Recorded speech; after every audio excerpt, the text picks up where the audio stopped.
Population growth is believed to be not constant over time. If we look at the numbers in the case of our country, in 1980, the population is about 47,400,000. 10 years after, our population is about 61,900,000. And at the turn of the century, in 2000, our population is about 77,700,000. Notice that there is an increase in growth rate over time. This function is known as the exponential function.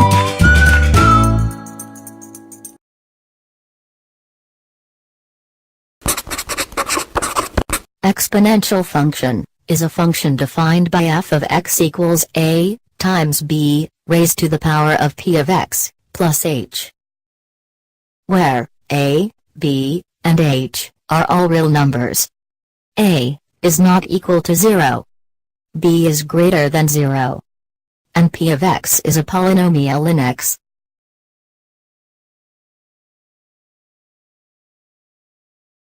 To get the domain and range of the exponential function, just remember that the domain for this function will always be all real numbers. On the other hand, in getting the range, it will be quite confusing, for it will depend on the values of a and h. So, in getting the range, just take note that, if the value of a is greater than 0, then the range will be the value of h and positive infinity.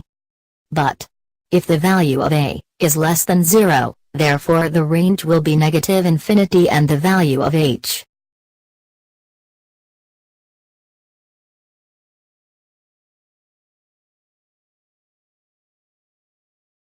In the previous lesson, you learned how to find the domain and range.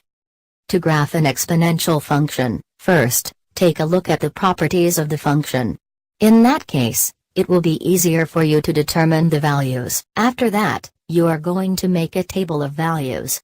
This time, we are going to assign integer values to x and find the corresponding values of f of x, or also known as y. Use your scientific calculator for convenience and to avoid miscalculation.